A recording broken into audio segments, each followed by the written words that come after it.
This is trending. The Christopher Nolan film adaptation of The Odyssey has thrilled you so much that you want more. You're wondering, should I read it now? And which version should I read? Considering that this story was invented before books were even a thing. Another fair question is whether it's hard to read. What is Homer's prose like? Some of this is easy to answer. When it comes to the prose though, it's complicated. Yet, by the end of this video, you should have your answers. Chapter 1. Who is Homer? Before we get to the prose, it's important you understand about the author, Homer, because here's where things get strange straight off the bat. The thing about Homer is, we don't really know who he was. Not in the way you might say, oh, we don't know much about Shakespeare. I mean, we genuinely don't know if Homer was one person. We don't know where he was born. We don't know when. We don't know what he looked like.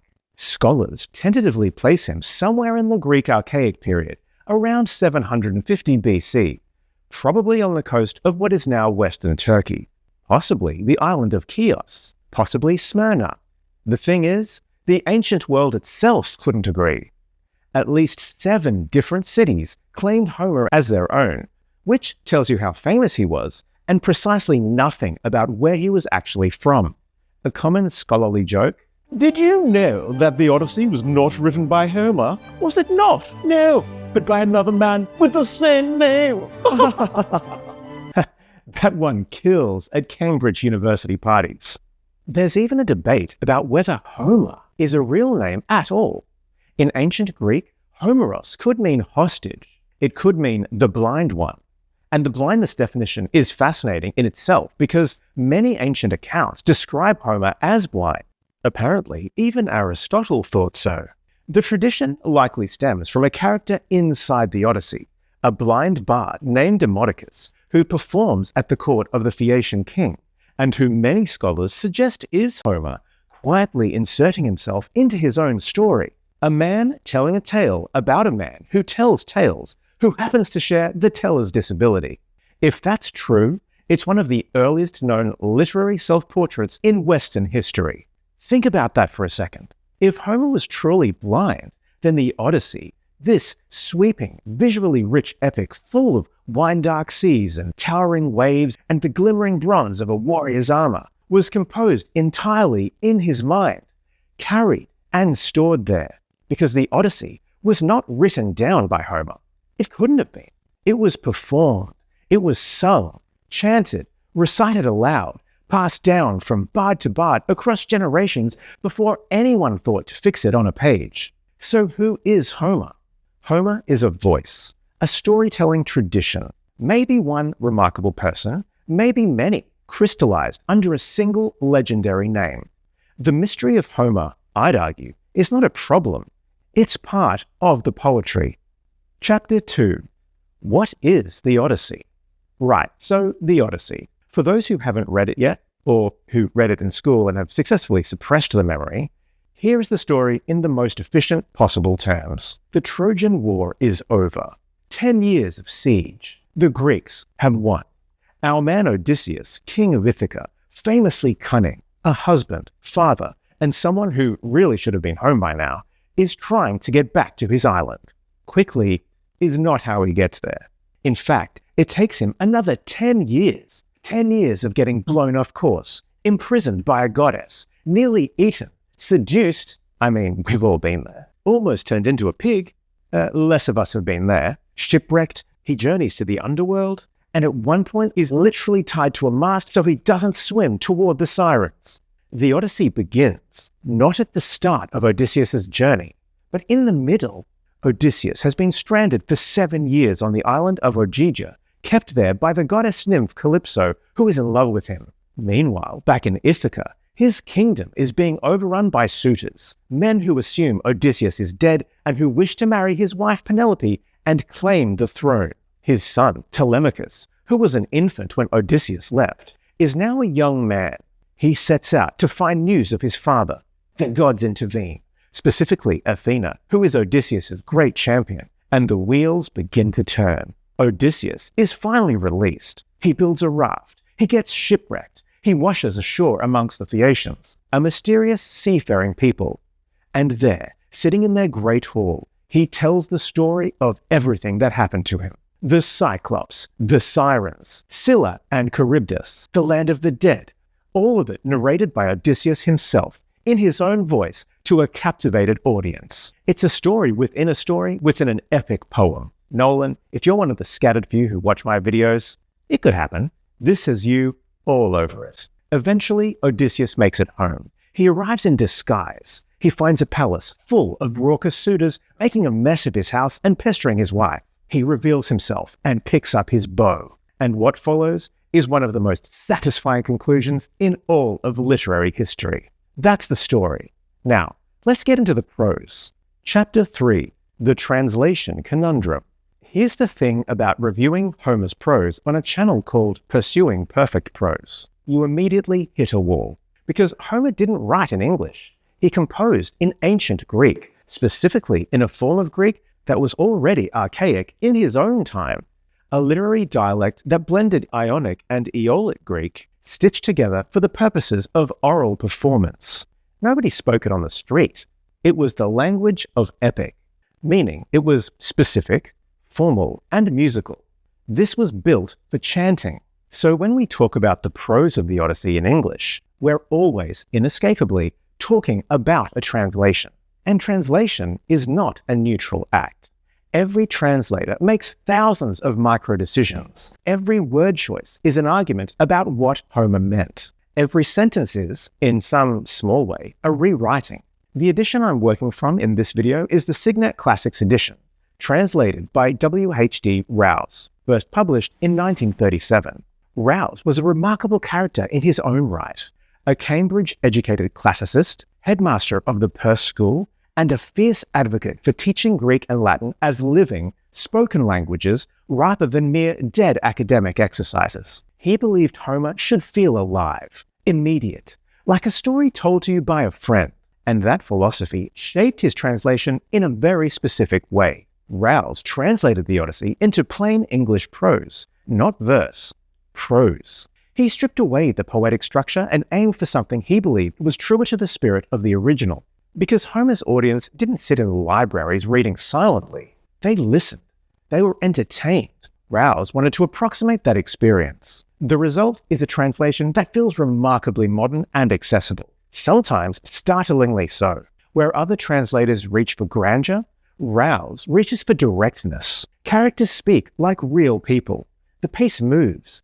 You feel the forward momentum of the story. But, and this is where it gets interesting for our purposes, Rouse also makes some idiosyncratic choices that occasionally yank you out of ancient Greece and into 1930s Britain.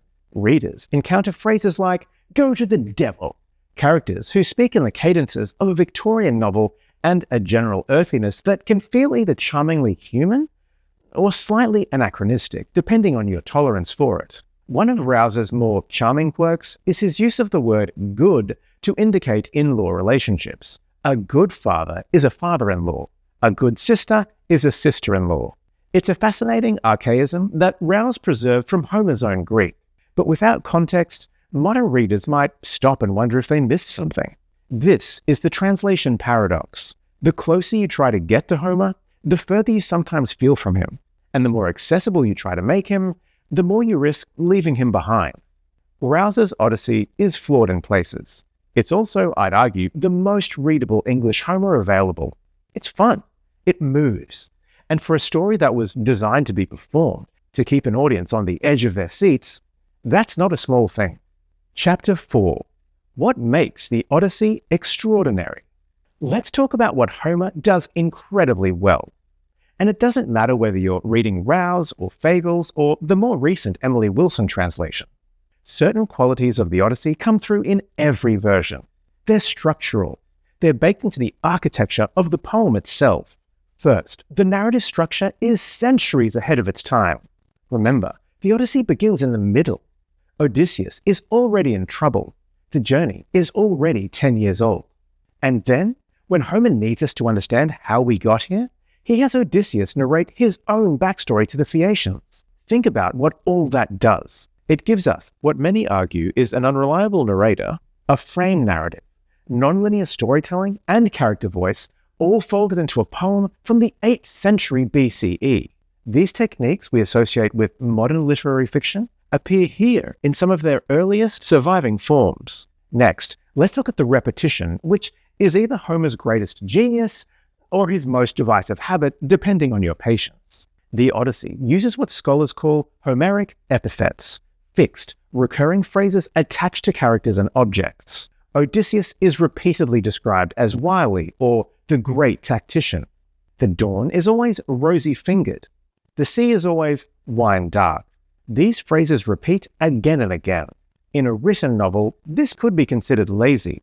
In an oral performance, something committed to memory and sung before a live audience, it's probably functional genius. These repeated phrases were likely mnemonic devices. They helped the poet remember what came next.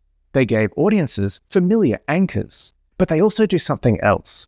They create a world that feels consistent and permanent. Every time dawn is rosy-fingered, you are reminded that the sun has risen this way since before humans could count.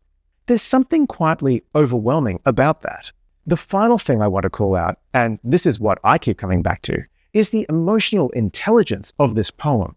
Homer is often celebrated for his monsters. The Cyclops and the Sirens are iconic. Scylla, six-headed, devouring 6 sailors in one swoop, is genuinely horrifying even today. But what makes the Odyssey last is more than the monsters. It's the longing. Odysseus weeps regularly. He weeps for home, for his men. He weeps for his wife. This is a warrior of legendary reputation, a man who outwitted a one-eyed giant and survived the land of the dead, and Homer shows him sitting on a beach crying because he misses Ithaca. Odysseus describes his longing for home as a physical ache, not metaphorical. Penelope, meanwhile, is one of the most quietly remarkable characters in ancient literature. She waits 20 years, unpicking her loom at night to undo the weaving she has done by day, buying time through sheer ingenuity. In a genre dominated by warriors, she wages a different kind of war, and she wins it.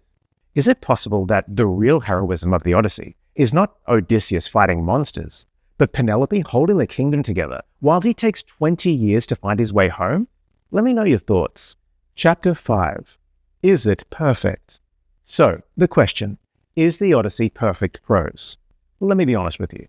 There are moments in the Odyssey, even in Rouse's energetic, accessible translation, that drag. The repetition, so effective in oral performance, can test your patience. Certain passages feel, dare I say, sluggish. I mean, there are catalogues of names we read like a shipping manifest, but I think it's worth reminding ourselves that this poem is approximately 2,700 years old, and it still works. The tension in the final act is legit good. Spoiler warning for a story this old, but the moment Odysseus strings his bow, which none of the suitors could manage, it's pulse-pounding stuff. The reunion of Odysseus and Penelope, cautious and tentative, and earned across 20 years of separation, is genuinely moving. And the scene where his old dog, Argos, after 20 years, recognizes him and immediately dies? If you don't weep like Odysseus when that happens, you have no soul. But is it perfect? No. The Odyssey is too ancient, too mediated by translation, too much a product of an oral tradition with its own conventions to be called perfect prose in the strictest sense. But it may be the closest thing we have to the source code of storytelling itself. Everything that great prose tries to do, move us, hold us, make us feel the full spectrum of the human experience, Homer was already doing nearly 3 millennia ago. Or at the very least, Homer did in a form we can still read. So in that way, I think Homer went beyond perfection. He told us a story that is still being retold. Christopher Nolan just retold it with a cast that includes Matt Damon, Tom Holland, Lupita Nyong'o, and Zendaya. 3 millennia after Homer performed the story, possibly blind, possibly alone on a windswept Greek island, we now get to enjoy it shot across the world using brand new IMAX technology. So whether you saw that movie and are now thinking of reading the Odyssey, stop thinking and do it. The Signet Classics Edition is an excellent place to start. And if you haven't seen the Nolan film yet, reading it first will give you something most of the audience won't have, the knowledge of exactly which liberties he took and why they were worth taking. Just don't read the Odyssey expecting perfection. Perhaps perfection is impossible. The pursuit, however, is where the fun is. Read on!